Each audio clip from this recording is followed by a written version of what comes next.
একজন লোক জেনা করলে সরাসরি জাহান্নামে যাবে, এ কথা আল্লাহর নবী বলেননি। একটা লোক চুরি করলে সরাসরি জাহান্নামে যাবে, এ কথা আল্লাহর নবী বলেননি। পিতামাতাকে গালি দেওয়া পৃথিবীর দ্বিতীয় মহাপাপ, পিতামাতার অবাধ্য চলা পৃথিবীর দ্বিতীয় মহাপাপ। এরপরেও যদি মানুষ পিতামাতার অবাধ্য চলে, সরাসরি লোকটা জাহান্নামে যাবে, এ কথা আল্লাহর নবী বলেননি। আল্লাহর নবী প্রথম দুই বাক্য বলার পরে তৃতীয় বাক্য বলে আগের দুই বাক্য ঠেকিয়ে দিয়ে বলছেন, কেউ যদি আমার দিকে কোনো কথা ধাবিত করে, সেই কথা যদি আমার না হয়, তাহলে তার থাকার জায়গা জাহান্নাম। এবার আপনার সাথে আমার কথা, আপনি যেদিন ক্লাস 2-এ পড়েছিলেন, সেদিন একটা গল্প পড়েছিলেন। নবী যে রাস্তা দিয়ে হাঁটতেন, একজন বুড়ি সে রাস্তায় কাঁটা পুঁতে রাখতো। নবীর পায়ে কাঁটা ফুটলে বুড়ি খুশি হতো। একদিন দেখলেন নবী রাস্তায় কাঁটা নাই। তিনি ভাবলেন বুড়ির কিছু হয়েছে। তিনি বুড়ির বাড়ি গেলেন, দেখলেন সত্যিকারই অসুস্থ। তিনি পরিচর্যা করলেন, বুড়ি ভালো হয়ে গেল। ঘটনা যে মিথ্যে? জি না। আমার হায়াত পর্যন্ত সময় থাকলো আমার দিনী ভাইদের উপরে, আপনার হায়াত পর্যন্ত সময় থাকলো আপনি আপনার হায়াত পর্যন্ত এর সত্যতা প্রমাণ করতে পারবেন না ইনশাআল্লাহ। নবীর নামে মিথ্যা কথা বলা হয়েছে। গাছ লাগান, পরিবেশ বাঁচান, নবী নিজ হাতে গাছ লাগিয়েছেন, মিথ্যা কথা। এই দেশের মাটিতে প্রায় 3 লক্ষ বানানো হাদিস আছে। তার মধ্যে কোরআন মাজিদ 90 পারা, 30 পারা নয় শয়তান মুমতাজ বেগমের কাছে প্রায় 2000 জাল হাদিস আছে। ধর্মকে বিকৃত করার জন্য লক্ষ লক্ষ হাদিস মানুষ তৈরি করেছে। আমাদের বাড়িতে 10,000-এর সিরিয়াল আছে। যে কোনো সময় দেশবাসী চাইলে আমরা 10,000-এর জাল জয়ীফ হাদিস পেশ করার জন্য প্রস্তুত রয়েছি ইনশাআল্লাহ। এই দেশের মাটিতে লক্ষ লক্ষ মিথ্যা তাফসীর রয়েছে। নবী ঈদের মাঠে গেলেন, একটি ছেলে কাঁদছে। নবী বললেন, তুমি কাঁদো কেন? আমি এতিম ছেলে। নবী বললেন, আমিও এতিম ছিলাম, আমি এতিমের অসুবিধা বুঝি। এই বলে তিনি কোলে নিয়ে আয়েশা রাদিয়াল্লাহু তাআলা আনহার কোলে তুলে দিলেন। আয়েশা তাকে কোলে নিয়ে আদর করলেন, নতুন পোশাক পরালেন। ছেলে খুশি হয়ে গেল। বাস্তবতার সাথে হাদিসের কথার অমিল আছে। রাসূল সাল্লাল্লাহু আলাইহি সাল্লামের বাড়িতে ভিক্ষুক ভিক্ষা পায় না। বহু ভিক্ষুক ফিরে গেছে, তার বাড়িতে ভিক্ষা দেওয়ার কোনো ব্যবস্থা নেই। সেই বাড়িতে নতুন পোশাক থাকলো, এটাই বা হয় কি করে? সাথে সাথে আর কোনো প্রমাণ নাই। নবীর নামে কথা মিথ্যে ছড়ানো হয়েছে। তারই ভিত্তিতে আপনারা ঈদের নামাজে নতুন পোশাক পরার জন্য প্রস্তুতি গ্রহণ করেছেন। আপনার স্ত্রীর বিস্কান শাড়ি শোকেজে থাকার পরেও ঈদের দিন নতুন শাড়ি কেনার জন্য জোরালো প্রস্তাব পেশ করেছে আপনার সামনে। এটা মিথ্যে তথ্য, মিথ্যে শরীয়ত চলছে। প্রতি 1999 জন লোক জাহান্নামে যাবে, আর একজনের বসার জায়গা হলো 250 মাইল। একজন জাহান্নামীর গায়ের চামড়া হবে 42 হাত মোটা। একজন জাহান্নামীর ডান কাঁধ থেকে বাম কাঁধের ব্যবধান হলো একটা দ্রুতগামী ঘোড়া 3 দিন 3 রাতের পর। একজন জাহান্নামীর পুরো রান হবে বাইজা পাহাড়ের সমান মোটা। বাইজা পাহাড় হলো 39 কিলোমিটার লম্বা। একজন জাহান্নামীর দাঁত হবে উহুদ পাহাড়ের সমান। উহুদ পাহাড় হলো 4 কিলোমিটার প্রশস্ত আর 8 কিলোমিটার লম্বা। একজন জাহান্নামীর দাঁত হবে উহুদ পাহাড়ের সমান। একজন জাহান্নামীর বসার জায়গা হবে 250 মাইল মক্কা থেকে মদিনা। একজন জাহান্নামীর পুরো রান হবে বাইজা পাহাড়ের সমান। একজন জাহান্নামীর গায়ের চামড়া হবে 42 হাত মোটা। এর পরেও সমস্ত মানুষ, শুধু জাহান্নামী কেন, সারা পৃথিবীর মানুষ, যত জীবজন্তু আছে, জিন মানুষ আছে, সব যদি একসাথে জাহান্নামে ঢোকে তো দরজা দিয়ে ঢুকতে কোনো সমস্যা হবে না।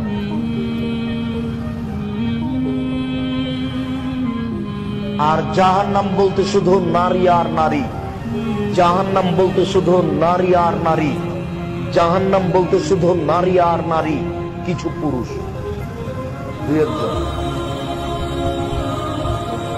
আপনার মেয়ে হাজার হাজার মানুষকে পাপী করছে নগ্ন হয়ে চলে, আপনার মেয়ে জান্নাতে যাবে এটা আপনি কি করে বুঝলেন? আর আপনি জান্নাতে যাবেন এটা আপনি কি করে বুঝলেন? আপনার মেয়েকে যদি 10,000 মানুষ দেখে থাকে নগ্ন অবস্থায়, 10,000 মানুষে যত পাপ করেছে আপনার মেয়ে একাই তত করেছে। 10,000 মানুষে যত পাপ করেছে আপনি একাই তত পাপ করেছেন। এক পাপ 3 ভাগে বিভক্ত। 10,000 মানুষ, আপনি আর আপনার মেয়ে, এই 3 জন। এবার 3 জনে 3 10 হলো 30। আপনার মেয়েকে যদি 10,000 মানুষ নগ্ন অবস্থায় দেখে থাকে তাহলে 10,000 মানুষ পাপী। 10,000 মানুষ যত পাপ করেছে আপনার মেয়ে একাই তত করেছে। আপনার মেয়ে একাই যত করেছে আপনি একাই তত করেছেন। কেন? জন্ম দিয়েছেন আপনি, আমি দিনি। জন্ম দিয়েছেন আপনি, জবাব দিব আমি, এটা আপনি কি করে বুঝলেন? যে এখনো আপনার মেয়ে ওই ঘরে বসে আছে মাথায় কাপড় না দিয়ে, জবাব আমি দিব। ওকে হিন্দুর মেয়ে, ওকে ইহুদির মেয়ে, শরম হয় না, লজ্জা হয় না? বিবাহ করেছেন কেন? আপনি মুসলিম নন, খারাপ লাগে না?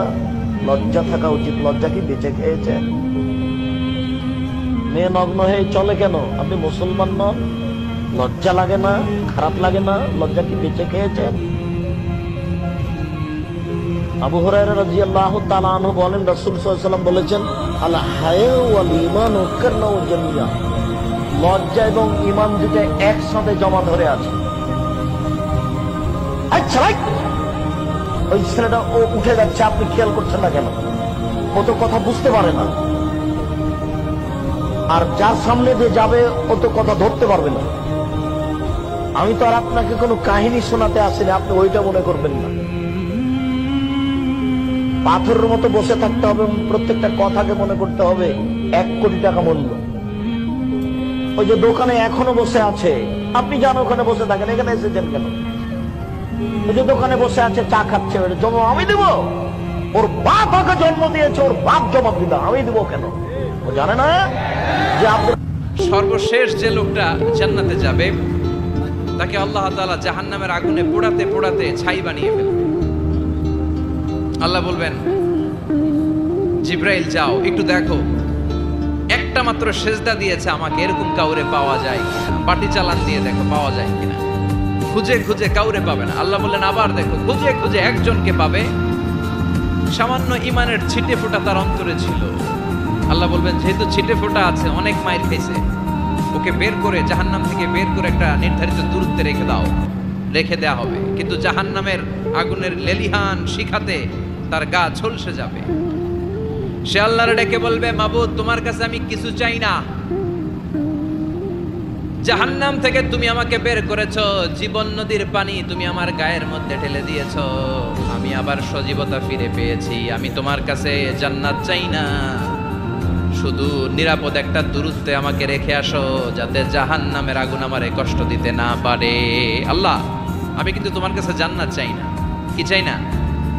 জান্নাত চাই না, কিন্তু জাহান্নামের আগুন আমারে কষ্ট দিচ্ছে, এতটা দূরত্বে রাখো যাতে জাহান্নামের আগুন আমার গায়ে না লাগে। আল্লাহ বললেন, ওকে রাখবো, কিন্তু আমার সাথে একটা কন্ট্রাক্টে যেতে হবে, যে এটা তোমাকে দিলে তুমি আর নতুন করে কিছু চাবা না। সে বলবে আমি রাজি, কন্ট্রাক্ট হয়ে যাবে। আল্লাহ জিব্রাইলরে বলবেন, যাও এমন দূরত্বে রাখো যাতে জাহান্নামের আগুন ওরে কষ্ট না দেয়। রেখে আসা হবে, অনেক দিন সে ওখানে আনন্দে থাকবে, আল্লাহ শুকরিয়া করবে। সে মনে মনে বলবে, বেঁচে গিয়েছি, আমি বেঁচে গিয়েছি, জীবনে আর কিছু চাই না, জাহান্নাম থেকে আমি বেঁচে গিয়েছি। অনেকদিন থাকার পরে মনে মনে ভাববে, পয়সা তো গেছি, কিন্তু নতুন করে একটু ট্রাই করে দেখি, জাহান্নামের সৌন্দর্যের দৃশ্য একটু চোখ দিয়ে অবলোকন করা যায় কিনা। সে আল্লাহরে ডেকে বলবে, আল্লাহ ইনদি সুআল, আমার একটা ফরিয়াদ আছে। কি ফরিয়াদ? আল্লাহ আগেই বলে রাখি, আমি কিন্তু জান্নাতে যেতে চাই না। আল্লাহ বলবেন, কি চাও? সে বলবে, আল্লাহ তোমার জান্নাতটা তুমি কত সুন্দর করে বানিয়েছো, আমি একটা নজর শুধু দেখতে চাই। জান্নাতের দরজার সামনে নিয়ে যদি আমারে বসিয়ে রাখো, দ্যাটস ইনাফ, আর কিছু চাই না, শুধু জান্নাতের দরজার সামনে। আল্লাহ বললেন, তুই না ওয়াদা করেছিস, তুই না চুক্তি করেছিস। সে বলবে, আল্লাহ আমারে হতভাগা বানাইয়া তোমার কি লাভ? সুবহানাল্লাহ পড়েন। আমারে তুমি হতভাগা বানিও না। আল্লাহ বলে, ঠিক আছে, আবার সিগনেচার কর। যে জান্নাতের দরজার সামনে বসিয়ে দিলে আর কিছু চাবি না, সে সিগনেচার করে বলে আমি চাবো না। আল্লাহ বললেন জিব্রাইল বেচারারে ধরে জান্নাতের গেটের সামনে বসায় দে। এবার জান্নাতের গেটের সামনে বসে বসে জান্নাতের সৌন্দর্য দেখা শুরু করবে। সুবহানাল্লাহ। এমন সৌন্দর্য যেটা চোখ দিয়ে কেউ দেখে নাই, কান দিয়ে শোনে নাই, ওই সৌন্দর্য চোখে দেখে, কান দিয়ে আওয়াজ শুনে মাগার ভোগ করতে পারে না। অন্তরে জ্বালা আছে না নাই? এয়ার কন্ডিশনের রুমে ঢুকতে না পারলেও, এয়ার কন্ডিশনের রুমের দরজার বাইরে দাঁড়ালেও এয়ার কন্ডিশনের রুমের একটা ঠান্ডা বাতাস গায়ে লাগে না? কথা বলেন তো। ও যখন জান্নাতের দরজার সামনে দাঁড়াবে, ওর গায়েও এরকম জান্নাতের ঠান্ডা বাতাসের হিমেল ছোঁয়া গাটাকে শীতল করে দিবে। ওই শীতল হয়ে যাওয়ার পরে আর তো সহ্য হবে না, আবার আল্লাহরে ডাকবে, মনে মনে ভাববে আর একটু ট্রাই করি না, দোষ কি, আস্তে আস্তে অনেক দূর তো আগাইছি। সুবহানাল্লাহ কইবেন না? এবার আল্লাহরে বলবে আল্লাহ আইন্দি সুয়াল, আল্লাহ তুমি যদি কোনো বিষয়ে নতুন করে ডিসিশন নাও, তোমারে জিজ্ঞেস করার মতো কি কেউ আছে? আল্লাহ বলেন না, আমি তো সব রাজার বড় রাজা, মহারাজা, আমার উপরে তো কারো কথা চলে না। ওই হতভাগা লোকটা বলবে আল্লাহ এত সুন্দর জান্নাত তুমি বানালাম, চোখ দিয়ে সৌন্দর্য দেখি, কান দিয়ে আওয়াজগুলো শুনি, হুর আর গেলমান হেঁটে বেড়ায়, এত সুন্দর জান্নাত চোখ দিয়ে দেখি, ঢুকতে পারি না, আমারে কষ্ট দিয়ে তোমার কি লাভ? ও আল্লাহ আমারে তুমি মাফ করে দাও, জান্নাতের জিবার মধ্যে এক কর্নারে তুমি একটু আমারে জায়গা করে দাও। আল্লাহ বলবেন ওয়াই হাক ইবনা আদম, তোর ধ্বংস হোক হে আদম জাত, মা আগদারাকা, তোর চেয়ে বড় গাদ্দার আমি আমার সৃষ্টিকুলে কাউরে দেখি নাই, কারণ তুই আমার সাথে চুক্তি করিস আর চুক্তি ভঙ্গ করিস। আল্লাহর রহমতের দরিয়ায় তখন জোশ খেলে যাবে, ওর আকুতি মিনতি চাহনি আল্লাহর রহমতের দরিয়ার মধ্যে জোশ লাগিয়ে দিবে। আল্লাহর দয়া হয়ে যাবে, মায়া হয়ে যাবে। আল্লাহ বলবেন ঠিক আছে জান্নাতে যা। লোকটা এবার এক দৌড়ে জান্নাতের ভিতরে ঢুকে যাবে। লোকটার দৌড় দেখে আবার লোকটারে আল্লাহ ডেকে বলবে একটু দাঁড়া, একটু দাঁড়া, জান্নাত তো দিছি, তো দৌড় দিলি কেন? সুবহানাল্লাহ কইবেন না? লোকটি বলবে আল্লাহ প্ল্যান তো আমি কম করি নাই, এত চেষ্টার ফলে আমি আসতে পারছি, আবার যদি তুমি বাইর করে দাও, এই জন্য এক দৌড়ে এমন চিপার মধ্যে লুকামো যাতে তুমি আমার না দেখো। আবার আল্লাহর রহমতের দরিয়ায় জোশ খেলে যাবে। আল্লাহ কাছে ডাকবে, কাছে আয়, ও গোলাম তোর কি মনে চায় আমারে বল, আজকে তুই চাইতে থাক, আমি দিতে দিতে তোর মনের সব আশা পূরণ করে দেব। লোকটা খুশি হয়ে বলবে আল্লাহ আমারে এটা দাও, বাড়ি দাও, গাড়ি দাও, নারী দাও, এটা দাও, ওটা দাও, একের পর এক চাইতে থাকবে। আল্লাহ সব তারে দিতে থাকবে। চাইতে চাইতে লোকটার সব চাওয়া যখন শেষ, সে বলবে আল্লাহ আর আমার চাওয়ার কিছু নাই। আল্লাহ বলেন নো, এত তাড়াতাড়ি যে তুমি খেলা শেষ করতে পারবা না মনু, আমার সাথে তোমার এই খেলা আরো লম্বা সময় চলতে হবে, তোমার অনেক কিছু চাইতে হবে। তুই আজকে চাইতে চাইতে তোর সব চাওয়া আমার কাছে বলবি, আর আমি দিতে দিতে তোর জীবন ধন্য করে দেব। সে আবার চাইতে শুরু করবে, আল্লাহ এটা দাও, ওটা দাও, ওটা দাও। আল্লাহ দিতে দিতে সব দিবে। এরপরে বলবে আল্লাহ মাফও চাই, দোয়াও চাই, আর চাওয়ার কিছু নাই। আল্লাহ বলবেন তাই ঠিক আছে, তোরে আমি জান্নাতে ঢুকাই দিলাম, তবে মনে রাখিস তোর জান্নাতটা হবে সবচেয়ে ছোট জান্নাত, আর তোর জান্নাতটা হবে এই পৃথিবীর 10 গুণ। চিল্লা এখন সুবহানাল্লাহ। বুখারীর বর্ণনা, আখিরু মান দাখালাল জান্নাহ, যে লোকটা সর্বশেষ অনেক মাইর খাইয়া রিমান্ডে থাকার পরে জান্নাতে ঢুকবে, তার জান্নাতটা যদি পৃথিবীর 10 গুণ হয়, তাহলে আমাদের সবাইরে ফেরদাউসে ঢুকাতে আল্লাহর কোনো সমস্যা আছে?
দেখবি যদি আয়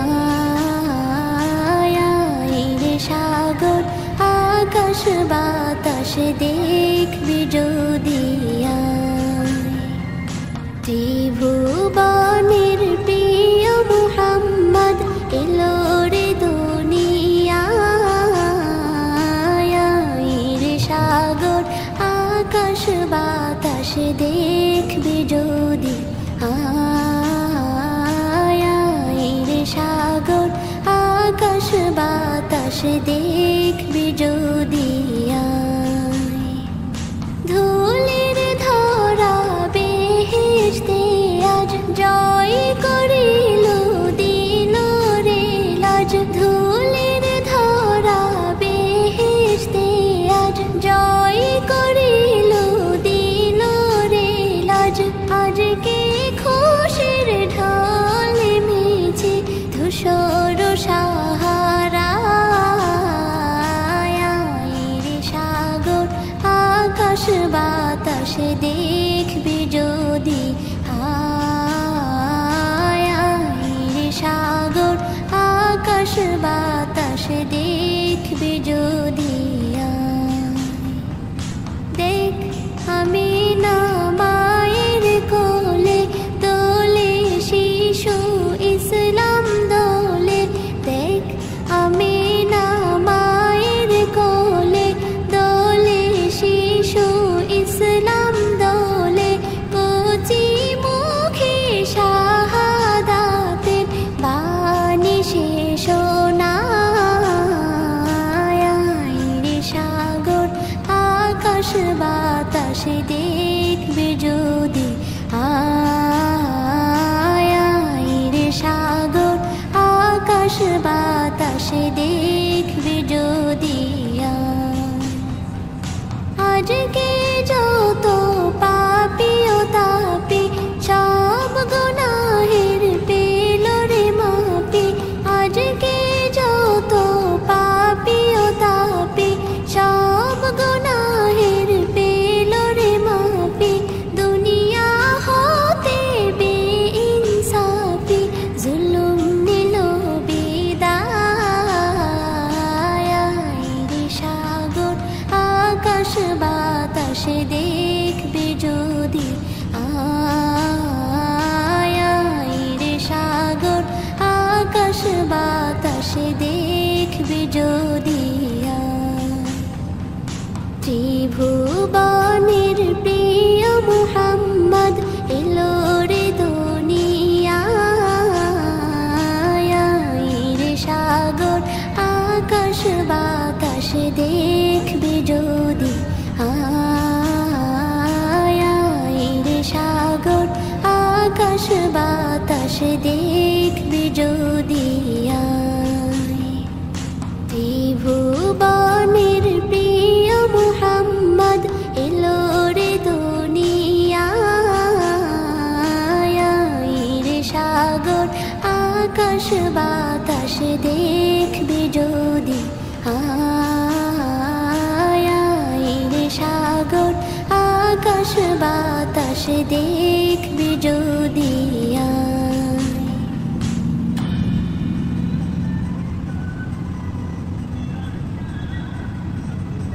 একজন লোক জেনা করলে সরাসরি জাহান্নামে যাবে এ কথা আল্লাহর নবী বলেননি। একটা লোক চুরি করলে সরাসরি জাহান্নামে যাবে এ কথা আল্লাহর নবী বলেননি। পিতামাতাকে গালি দেওয়া পৃথিবীর দ্বিতীয় মহাপাপ। পিতামাতার অবাধ্য চলা পৃথিবীর দ্বিতীয় মহাপাপ। এরপরেও যদি মানুষ পিতামাতার অবাধ্য চলে সরাসরি লোকটা জাহান্নামে যাবে এ কথা আল্লাহর নবী বলেননি। আল্লাহর নবী প্রথম দুই বাক্য বলার পরে তৃতীয় বাক্য বলে আগের দুই বাক্য ঠেকিয়ে দিয়ে বলছেন, কেউ যদি আমার দিকে কোনো কথা ধাবিত করে সেই কথা যদি আমার না হয় তাহলে তার থাকার জায়গা জাহান্নাম। এবার আপনার সাথে আমার কথা, আপনি যেদিন ক্লাস 2-এ পড়েছিলেন সেদিন একটা গল্প পড়েছিলেন। নবী যে রাস্তা দিয়ে হাঁটতেন একজন বুড়ি সে রাস্তায় কাঁটা পুঁতে রাখত। নবীর পায়ে কাঁটা ফুটলে বুড়ি খুশি হতো। একদিন দেখলেন নবী রাস্তায় কাঁটা নাই। তিনি ভাবলেন বুড়ির কিছু হয়েছে। তিনি বুড়ির বাড়ি গেলেন, দেখলেন সত্যিকারই অসুস্থ। তিনি পরিচর্যা করলেন, বুড়ি ভালো হয়ে গেল। ঘটনা যে মিথ্যে? জি না। আমার হায়াত পর্যন্ত সময় থাকলো আমার দিনী ভাইদের উপরে, আপনার হায়াত পর্যন্ত সময় থাকলো আপনি আমার হায়াত পর্যন্ত এর সত্যতা প্রমাণ করতে পারবেন না ইনশাআল্লাহ। নবীর নামে মিথ্যা কথা বলা হয়েছে। গাছ লাগান, পরিবেশ বাঁচান, নবী নিজ হাতে গাছ লাগিয়েছেন, মিথ্যা কথা। এই দেশের মাটিতে প্রায় 3 লক্ষ বানানো হাদিস আছে। তার মধ্যে কোরআন মাজিদ 90 পারা, 30 পারা নয় শয়তান মুমতাজ বেগমের কাছে প্রায় 2000 জাল হাদিস আছে। ধর্মকে বিকৃত করার জন্য লক্ষ লক্ষ হাদিস মানুষ তৈরি করেছে। আমাদের বাড়িতে 10,000-এর সিরিয়াল আছে। যে কোনো সময় দেশবাসী চাইলে আমরা 10,000-এর জাল জয়ীফ হাদিস পেশ করার জন্য প্রস্তুত রয়েছি ইনশাআল্লাহ। এই দেশের মাটিতে লক্ষ লক্ষ মিথ্যা তাফসীর রয়েছে। নবী ঈদের মাঠে গেলেন, একটি ছেলে কাঁদছে। নবী বললেন, তুমি কাঁদো কেন? আমি এতিম ছেলে। নবী বললেন, আমিও এতিম ছিলাম, আমি এতিমের অসুবিধা বুঝি। এই বলে তিনি কোলে নিয়ে আয়েশা রাদিয়াল্লাহু তাআলা আনহার কোলে তুলে দিলেন। আয়েশা তাকে কোলে নিয়ে আদর করলেন, নতুন পোশাক পরালেন। ছেলে খুশি হয়ে গেল। বাস্তবতার সাথে হাদিসের কথার অমিল আছে। রাসূল সাল্লাল্লাহু আলাইহি সাল্লামের বাড়িতে ভিক্ষুক ভিক্ষা পায় না। বহু ভিক্ষুক ফিরে গেছে, তার বাড়িতে ভিক্ষা দেওয়ার কোনো ব্যবস্থা নেই। সেই বাড়িতে নতুন পোশাক থাকলো, এটাই বা হয় কি করে? সাথে সাথে আর কোনো প্রমাণ নাই। নবীর নামে কথা মিথ্যে ছড়ানো হয়েছে। তারই ভিত্তিতে আপনারা ঈদের নামাজে নতুন পোশাক পরার জন্য প্রস্তুতি গ্রহণ করেছেন। আপনার স্ত্রীর বিস্কান শাড়ি শোকেজে থাকার পরেও ঈদের দিন নতুন শাড়ি কেনার জন্য জোরালো প্রস্তাব পেশ করেছে আপনার সামনে। এটা মিথ্যে তথ্য, মিথ্যে শরীয়ত চলছে। প্রতি 1099 জন লোক জাহান্নামে যাবে, আর একজনের বসার জায়গা হলো 250 মাইল। একজন জাহান্নামীর গায়ের চামড়া হবে 42 হাত মোটা। একজন জাহান্নামীর ডান কাঁধ থেকে বাম কাঁধের ব্যবধান হলো একটা দ্রুতগামী ঘোড়ার 3 দিন 3 রাতের পর। একজন জাহান্নামীর পুরো রান হবে বাইজা পাহাড়ের সমান মোটা। বাইজা পাহাড় হলো 39 কিলোমিটার লম্বা। একজন জাহান্নামীর দাঁত হবে উহুদ পাহাড়ের সমান। উহুদ পাহাড় হলো 4 কিলোমিটার প্রশস্ত আর 8 কিলোমিটার লম্বা। একজন জাহান্নামীর দাঁত হবে উহুদ পাহাড়ের সমান। একজন জাহান্নামীর বসার জায়গা হবে 250 মাইল মক্কা থেকে মদিনা। একজন জাহান্নামীর পুরো রান হবে বাইজা পাহাড়ের সমান। একজন জাহান্নামীর গায়ের চামড়া হবে 42 হাত মোটা। এর পরেও সমস্ত মানুষ, শুধু জাহান্নামী কেন, সারা পৃথিবীর মানুষ, যত জীবজন্তু আছে, জিন মানুষ আছে, সব যদি একসাথে জাহান্নামে ঢোকে তো দরজা দিয়ে ঢুকতে কোনো সমস্যা হবে না।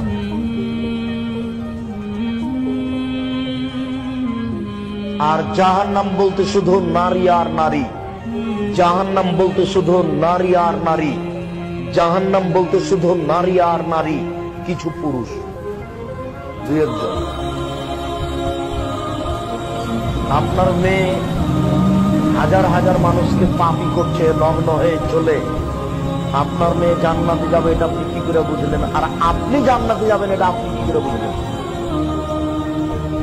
আপনার মেয়েকে যদি 10,000 মানুষ দেখে থাকে নগ্ন অবস্থায়, 10,000 মানুষের যত পাপ করে